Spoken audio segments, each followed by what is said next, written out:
سوال فواد چودھری کا بالکل جائز. کبھی بتائیں نا عمران خان صاحب کے لیے آپ لوگوں نے کیا کیا؟ 27ویں آئینی ترمیم ہونی چاہیے. رانا ثناءاللہ صاحب جو ہیں مشیر ہے وزیر اعظم صاحب کے سیاسی, انہوں نے یہ برملا کہا ہے کہ ہم چاہتے ہیں کہ 27ویں آئینی ترمیم بھی ہو. منصور علی شاہ صاحب کی ڈیمانڈ یہی تھی کہ یا تو اس کے لیے فل کورٹ بیٹھے, جائزہ لے کہ یہ کام ٹھیک ہے یا غلط ہے, اور یا پھر منیب اختر صاحب کے لیے ریزن بتایا جائے کہ ان کو کیوں نکالا گیا ہے. میں امداد سن لو اسلام آباد کی یاترا پر ہیں اس بار پھر, اور آج اسلام آباد میں اچھی خاصی ہلچل ہے. کل لاہور میں ہلچل تھی, بلاول بھٹو زرداری صاحب لاہور پہنچے ہوئے تھے, وزیر اعظم شہباز شریف صاحب سے ان کی ملاقات ہوئی تھی, اور ایک ایکٹیویٹی تھی پولو کی, وہاں گئے ہوئے تھے. جو آج اسلام آباد ہونے جا رہا ہے اور جو کل لاہور میں ہوا, اس کے متعلق جو میڈیا پر رپورٹ ہوتا رہا, جو خبریں آتی رہیں, ان خبروں میں جو آپ کے سامنے چیزیں آئیں وہ کتنی ٹھیک تھی, اور ملاقات کے اندر کیا ہوا, ایک تو میں آپ کو یہ بتاؤں گا, اور دوسرا یہ کہ چیف جسٹس یحییٰ آفریدی صاحب آج باضابطہ طور پر کام کا آغاز کرنے جا رہے ہیں, اور انہوں نے اس حوالے سے فل کورٹ اجلاس بلایا ہوا ہے, اور اس کے بعد انہوں نے 8 نومبر کے لیے فل کورٹ نہیں بلکہ سپریم جوڈیشل کونسل کا اجلاس بلایا. سپریم جوڈیشل کونسل کا اجلاس کا مطلب یہ ہوتا ہے کہ ججز کے خلاف کوئی تعدیبی ایکشن, کوئی تعدیبی کارروائی, جو درخواستیں, جو شکایتیں ہوتی ہیں, ان کے اوپر کوئی نہ کوئی ایکشن ہونے جا رہا ہوتا ہے. تو کون سے جج ہیں جو اس بار سپریم جوڈیشل کونسل کے نشانے پر آ سکتے ہیں, یا جن کے خلاف شکایات جو ہیں وہ پڑی ہوئی ہیں؟ ایک تو یہ, اور کون سے جج جو جن کے متعلق شکوک و شبہات ہیں, تو ایک تو اس پر بات کریں گے کہ کس کی چھٹی ہو سکتی ہے, کون رہیں گے, ایک اس پر بات ہوگی. دوسرا بلاول بھٹو زرداری صاحب کی وزیر اعظم سے ملاقات اور سپریم جوڈیشل کونسل. لیکن اس سے پہلے جو تحریک انصاف کے اندر ایک لڑائی چل رہی ہے, جو شدید قسم کی لڑائی اور شدت اختیار کرتی جا رہی ہے, اس لڑائی میں اب ایک جس کو کہتے ہیں نا صلح کے لیے سیز فائر کا ایک طرح سے کوشش کی گئی ہے, اور وہ کوشش کی گئی ہے سلمان اکرم راجہ صاحب کی طرف سے. انہوں نے کل ایک ٹویٹ کیا تھا, اور اس ٹویٹ میں انہوں نے کہا تھا کہ جی لڑائی شڑائی معاف کرو, چپ کر کے اپنے کاز کی طرف بڑھو. بڑا جو کاز ہے ہمارا, وہ بنیادی لڑائی کیا ہے؟ بنیادی لڑائی یہ ہے کہ فواد چودھری صاحب سمجھتے ہیں کہ سلمان اکرم راجہ, حامد خان یا دوسرے جو وکلا ہیں, انہوں نے فواد چودھری صاحب اور ان کے بھائی فیصل چودھری کے خلاف عمران خان کے کان بھرے, اور عمران خان صاحب نے فیصل چودھری کو جو ان کے پاس حقیقت لے کر گئے تھے کہ کیا کر رہی ہے پی ٹی آئی کی لیڈرشپ, تو اس کی انہوں نے سزا دی اپنا پی ٹی آئی کی دیگر لیڈرشپ نے, اور فیصل چودھری صاحب کو نکال دیا تھا واٹس ایپ گروپ سے بھی, اور اعلان کیا گیا کہ جی پی ٹی آئی کے جو مقدمات ہیں ان سے فیصل چودھری کا کوئی تعلق نہیں ہوگا, وہ اس میں وکالت نہیں کریں گے پی ٹی آئی کے مقدمات میں. یہ ساری چیزیں ظاہر چلتی رہی تھی, لیکن پھر فواد چودھری صاحب نے ایک بمبارمنٹ شروع کر دی. کل میں نے اس پر ڈیٹیل بھی لاگ کیا تھا, اور وہ بمبارمنٹ جو تھی اس کا جواب جو ہے وہ پی ٹی آئی کے عام ٹرولز دے رہے تھے. پی ٹی آئی کی لیڈرشپ کی طرف سے اس طرح اس کا کوئی جواب نہیں آ رہا تھا. بالآخر سلمان اکرم راجہ صاحب نے کہا کہ جی دیکھیں آپ ادھر ادھر کی باتیں مت کریں, اور ہمارا جو کاز ہے, جو سب سے بڑا کاز ہے, ہمیں اس کی طرف توجہ دینی چاہیے. کون سا کاز ہے؟ عمران خان کی رہائی. تو فواد چودھری کہہ رہے ہیں کہ بھائی یہ تو عمران خان کی رہائی کے لیے تو کچھ کر ہی نہیں رہے, یہ تو اپنا انہوں نے ٹکے کی بات کہا کہ جی ٹکے ٹوکری کر دیا انہوں نے عمران خان صاحب کو اور پارٹی کو, یہ تو اپنی وکالت چمکانا چاہتے ہیں, یہ تو اپنی عیاشیاں کر رہے ہیں. پی ٹی آئی کی ساری لیڈرشپ پر انہوں نے سوال اٹھایا, فواد چودھری نے بھی, اور پھر پی ٹی آئی کے عام کارکن بھی اٹھا رہے ہیں. تو ایک تو یہ معاملہ اب مزید گرم ہوگا, مزید یہ جو ہے وہ شدت اختیار کرے گا, کیونکہ یہ معاملہ پہلے تو تھا فواد چودھری صاحب نے جو آغاز کیا ہے, اب یہ معاملہ آگے بڑھے گا, پی ٹی آئی کے رینک اینڈ فائلز کے اندر جائے گا, پی ٹی آئی کے جو کیڈرز ہیں ان کے اندر معاملہ جائے گا. سوال فواد چودھری کا بالکل جائز ہے کہ بھی بتائیں نا عمران خان صاحب کے لیے آپ لوگوں نے کیا کیا ہے, آخر عمران خان صاحب کے لیے آپ کی کوشش کتنی کی ہے آپ لوگوں نے عمران خان صاحب کو رہا کروانے کے لیے. تو یہ فواد چودھری کا سوال جائز ہے, اور اس سوال کا جواب ابھی تک کسی کے پاس نہیں ہے. قانونی جنگ ٹھیک ہے, لیکن اگر جہاں عمران خان صاحب کہتے ہیں کہ جی میں قانونی جنگ کے ذریعے باہر نہیں آ سکتا, آپ کو تو سڑکوں پر آنا چاہیے, تو سڑکوں پر کوئی نہیں آ رہا. اب کل شیر افضل مروت صاحب کہہ رہے تھے کہ جی علی امین گنڈاپور صاحب جو ہیں ان کو کسی قسم کے احتجاج میں شامل نہیں ہونا چاہیے, ان کو احتجاجوں سے دور رکھا جائے. بات بالکل ٹھیک ہے, وہ وزیر اعلیٰ ہیں, بطور وزیر اعلیٰ جب وہ احتجاج کرتے ہیں تو اس کا نیگیٹو امپیکٹ آتا ہے. اب کل پرسوں کے پی کے میں ایک آگ لگی ہوئی تھی کسی ٹیشو پیپر کی فیکٹری میں, تو اب اس میں گاڑیاں بھی تھیں, ریسکیو کا عمل جاری بھی تھا, لیکن پھر بھی یہ سوال اٹھائے جا رہے تھے کہ اگر علی امین گنڈاپور وزیر اعلیٰ جو ہیں اب گاڑیاں جو ہیں ریسکیو 1112 کی اور فائر بریگیڈ جو ہیں وہ اگر کے پی کے سے نہ لے کر جاتے اسلام آباد تو پھر وہ آگ اس طرح نہیں بھڑک سکتی تھی، کیونکہ وہ انہوں نے پشاور ریجن کی گاڑیاں جو ہے وہ ساری لے کر گئے تھے، تو آگ اس لیے بھڑکی، آگ اس لیے جو ہے وہ کنٹرول میں نہیں رہی کیونکہ پشاور ریجن کی گاڑیاں وہاں نہیں تھیں اور دور سے گاڑیوں کے آنے میں وقت لگا اور آگ بھڑک گئی۔ تو وہ بات ٹھیک ہے کہ ان کو دور رکھا جائے، سائڈ پہ رکھا جائے اور ایک حکمت عملی طے کی جائے۔ کوئی حکمت عملی ہے ہی نہیں ہے، ایویں ہی بس ایمرجنسی میں کال آ جاتی ہے جی نکلو نکلو نکلو، لوگ نکلتے ہیں مایوس ہو کر واپس چلے جاتے ہیں۔ ایک تو یہ معاملہ۔ اب دوسرا معاملہ جو ہے وہ بلاول بھٹو زرداری اور وزیر اعظم شہباز شریف صاحب کی جو ملاقات ہوئی کل، بلاول بھٹو زرداری کل پولو کے ایک ایونٹ پر آئے تھے اور وہ اسپیشلی جو بریسٹ کینسر ہے اس کے حوالے سے وہ ایونٹ تھا اور لاہور میں، اور انہوں نے وہ جو ٹیمیں تھیں، جو کھلاڑی تھے، ان کو انہوں نے انعامات ان میں تقسیم کیے۔ وہاں بھی جو انہوں نے سیاسی گفتگو نہیں کی تھی، وہاں پر بھی انہوں نے پولیو کے اوپر اور کینسر کے اوپر زیادہ تر گفتگو کی تھی۔ لیکن وزیر اعظم سے ملاقات ان کی ہو گئی، پھر خبریں چل گئیں، پھٹے لگ گئے، 27ویں آئینی ترمیم، اتفاق ہو گیا، یہ ہو گیا وہ ہو گیا۔ میں نے بمبو شمبو مارے دونوں طرف، مسلم لیگ نون کی طرف بھی اور ادھر بھی، کہ 27ویں آئینی ترمیم پر کیا اتفاق ہوا۔ تو پتہ چلا کہ 27ویں آئینی ترمیم پر نہیں، 26ویں آئینی ترمیم پر عمل درآمد پر بات چیت ضرور ہے، کیونکہ ابھی 26ویں آئینی ترمیم پر عمل درآمد رہتا ہے، صرف اس کا ایک چیز جو ہے اس کے اوپر عمل ہوا ہے اور وہ یہ کہ چیف جسٹس جو ہیں وہ یہی آفریدی صاحب لگ گئے۔ لیکن 26ویں آئینی ترمیم کے تحت جو آئینی بینچ بننا ہے، جو اصل کام ہے، وہ تو ابھی شروع نہیں ہوا۔ اس کے لیے جوڈیشل کمیشن بنے گا، جوڈیشل کمیشن کے اوپر ڈسکس ہوئی ہے، جوڈیشل کمیشن کے بعد آئینی بینچز میں جو معاملات جائیں گے، مخصوص نشستیں اور دیگر سارے معاملات، ان کے بعد جا کر کہیں کوئی 27ویں ترمیم ہوگی۔ تو 27ویں آئینی ترمیم کے حوالے سے ایز سچ کوئی گفتگو نہیں، اتفاق تو ہونا دور کی بات، گفتگو نہیں۔ 27ویں آئینی ترمیم ہونی چاہیے۔ رانا ثناءاللہ صاحب جو ہیں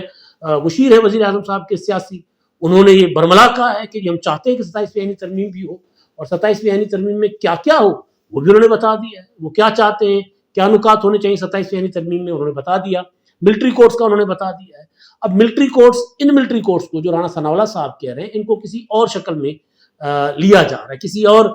زاویے سے دیکھا جا رہا ہے۔ رانا ثناءاللہ صاحب نے بڑا کیٹیگورک کہا، انہوں نے کہا کہ وہ علاقے جہاں پر انسرجنسیز ہیں، جہاں پر دہشت گرد ہیں، دہشت گردی کی وجہ سے وہاں پر عدالتی نظام کام نہیں کر رہا، ان علاقوں میں جہاں سویلین کورٹس نہیں کام کر پا رہی، ججز نہیں جا پا رہے، ان کو تحفظ ریاستی ادارے نہیں دے پا رہے، وہاں پر فوجی عدالتیں ان دہشت گردوں کے خلاف جو ریاست پر اور اداروں پر حملے کر رہے ہیں، جو جوانوں پر حملے کر رہے ہیں، جو فورسز پر حملے کر رہے ہیں، وہاں پر ہونی چاہیے فوجی عدالتیں۔ یہ رانا ثناءاللہ نے بات کی ہے اور اس بات پر انہوں نے کہا کہ اس کے لیے ہمیں 27ویں آئینی ترمیم کی ضرورت ہے اور وہ ہو سکتی ہے یا ہم اس طرف بڑھ رہے ہیں، لیکن 27ویں آئینی ترمیم تب ہوگی جب 26ویں آئینی ترمیم پر عمل درآمد ہوگا۔ 26ویں آئینی ترمیم کا جو اہم نقطہ، جیسے میں نے کہا کہ آئینی بینچ، اب آئینی بینچ بنے گا تو مخصوص نشستوں کا معاملہ آئینی بینچ میں جائے گا، تو آئینی بینچ سے مخصوص نشستیں حکومت کو اگر مل جاتی ہیں تو پھر حکومت کے پاس 2/3 میجورٹی قومی اسمبلی میں بن جائے گی، اور اس کے بعد حکومت کے پاس اکثریت جو ہے وہ 2/3 میجورٹی جو ہے وہ سینٹ میں بھی بن سکتی ہے، کیونکہ اس کے بعد خیبر پختونخوا میں بھی جو ہے وہ سینٹ کے الیکشن ہو سکتے ہیں۔ جب سینٹ کے الیکشن کے پی کے میں ہو جائیں گے تو 3-4 سیٹیں حکمران اتحاد کو وہاں سے جس حساب سے ان کو مخصوص نشستیں ملی ہوئی تھیں ان کو مل جائیں گی، مولانا فضل الرحمان صاحب کو اور حکمران اتحاد کو۔ تو وہ جو 2-3 سیٹوں کی کمی تھی سینٹ میں ان کو، جس کے لیے انہوں نے مینج کیا تھا بی این پی مینگل کے ارکان کو، یا جس کے لیے مولانا فضل الرحمان صاحب کے ترلے شرلے کیے تھے، تو وہ کمی کم ہو جائے گی، پھر مولانا صاحب کو ملا لیں گے یا پھر وہی بی این پی مینگل اور 3-4 سیٹیں ان کے پاس اپنی آ جائیں گی 5، تو حکومت سینٹ میں 2/3 میجورٹی لینے کی پوزیشن میں آ جائے گی۔ تو ابھی حکومت اس طرف جا رہی ہے، ابھی حکومت 26ویں آئینی ترمیم کے ثمرات اکٹھے کرنے کی کوشش کر رہی ہے، اس پر عمل درآمد کرنے کی کوشش کر رہی ہے، لہٰذا جو بلاول بھٹو اور وزیر اعظم کی ملاقات تھی اس میں 27ویں ترمیم پر کوئی ڈسکس نہیں ہوئی، یا کوئی اتنا بڑی گفتگو نہیں ہوئی کہ اتفاق ہو گیا جو میڈیا رپورٹ کر رہا ہے، ایسا نہیں ہوا یہ ہے کہ بلاول بھٹو زرداری صاحب اور وزیر اعظم شہباز شریف صاحب یا مسلم لیگ نون اور پیپلز پارٹی کے درمیان ایک انڈرسٹینڈنگ ہے۔ بلاول بھٹو لاہور میں تھے، وزیر اعظم شہباز شریف صاحب نے ان سے اپروچ کیا کہ جی آپ لاہور میں، میں بھی لاہور میں ہوں، تو آئیے ذرا گپ شپ لگا لیتے ہیں۔ تو بلاول بھٹو وہاں گئے تو پھر جو گفتگو ہوئی ہے، گورنر صاحب کے کچھ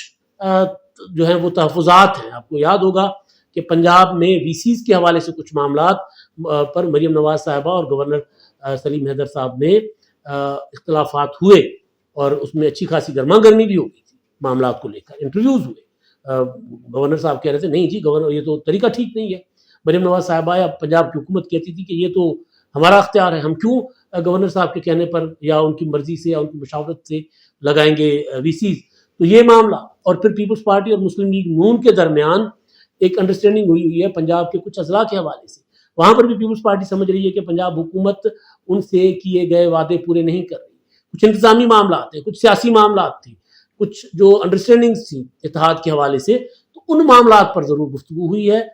آئینی معاملات جو ہیں اس میں 26ویں آئینی ترمیم فوکس تھا کہ اس کے اوپر عمل درآمد ہمیں کرنا چاہیے. 27ویں آئینی ترمیم کے حوالے سے جس طرح رپورٹ کیا جا رہا ہے اس طرح چیزیں نہیں. اور یہ میں بات آپ کو وثوق سے کہہ رہا ہوں, ابھی تک جو 26ویں آئینی ترمیم کے متعلق مولانا فضل الرحمان صاحب کے حوالے سے, پیپلز پارٹی کے حوالے سے, مسلم لیگ نون کے حوالے سے جتنی چیزیں میں نے آپ کو دی تھی وہ تقریباً کوئی 90% پلس وہ ٹھیک ثابت ہوئی کہ مولانا صاحب کیا کر رہے ہیں, پیپلز پارٹی کیا چاہتی ہے, مسلم لیگ نون کیا چاہتی تھی. اب تو مسلم لیگ نون کے رانا ثناء اللہ صاحب نے تسلیم کر لیا کہ جی ہاں ہمارا جو ڈرافٹ تھا اس کے اندر تھی فوجی عدالتیں, وہ ہم نے بعد میں پھر مولانا صاحب کے اور پیپلز پارٹی کے کہنے پر وتھڈرا کر لی. لیکن اب ایک اور طرح کی فوجی عدالتوں کی بات کر رہے, تو اسی طرح میں آپ کو ایک مصدق کا اور جو اجلاس کے اندر لوگ موجود تھے اور دونوں طرف وہاں سے کنفرمیشن کی بنیاد پر یہ بات کر رہا ہوں. 27ویں آئینی ترمیم کے لیے کچھ چیزیں ہوں گی, ابھی نہیں, آگے چل کر, اور 26ویں آئینی ترمیم پر عمل درآمد کے بعد. اور اب 26ویں آئینی ترمیم کے تحت جو چیف جسٹس یحییٰ آفریدی صاحب آ چکے ہوئے ہیں, انہوں نے حلف اٹھایا تھا اپنا ہفتے کے روز, اور آج انہوں نے فل کورٹ اجلاس بلایا ہے, ایک تعارفی اجلاس بھی کہہ سکتے ہیں. وہ بطور چیف جسٹس, کیونکہ چیف جسٹس بطور جج تو تمام ججز میں ایک برابر ایک جج ہوتے ہیں, لیکن کیونکہ انتظامی سربراہ بھی ہیں, اور پھر انہوں نے جو آتے ہی ایک جیسچر دیا تھا کہ جو تقسیم تھی جسٹس قاضی فائصہ صاحب کے ٹائم پر منصور علی شاہ صاحب, منیب اختر صاحب نے بنائی ہوئی تھی, اس تقسیم کو پاٹنے کے لیے, اس تقسیم کو ختم کرنے کے لیے انہوں نے پریکٹس اینڈ پروسیجر ایکٹ کے ترمیمی آرڈیننس کے تحت ان کے پاس جو اختیارات تھے اس میں انہوں نے منصور علی شاہ صاحب کی ڈیمانڈ جو تھی وہ مان لی, اور پھر ریکنسٹیٹیوٹ کیا, تشکیل نو ہوئی پریکٹس اینڈ پروسیجر کمیٹی کی, جس میں انہوں نے منیب اختر صاحب کو شامل کر لیا. منصور علی شاہ صاحب کی ڈیمانڈ یہی تھی کہ یا تو اس کے لیے فل کورٹ بیٹھے, جائزہ لے کہ یہ کام ٹھیک ہے یا غلط ہے, اور یا پھر منیب اختر صاحب کے لیے ریزن بتایا جائے کہ ان کو کیوں نکالا گیا ہے اور امین الدین خان صاحب کو کیوں شامل کیا گیا. انہوں نے خط لکھے تھے قاضی فائصہ صاحب کو, یا پھر منیب اختر صاحب کو واپس لیا جائے. تو منیب اختر صاحب کو واپس لیا گیا. یہ انہوں نے کوشش کی ہے کہ جو عدالت کے اندر جو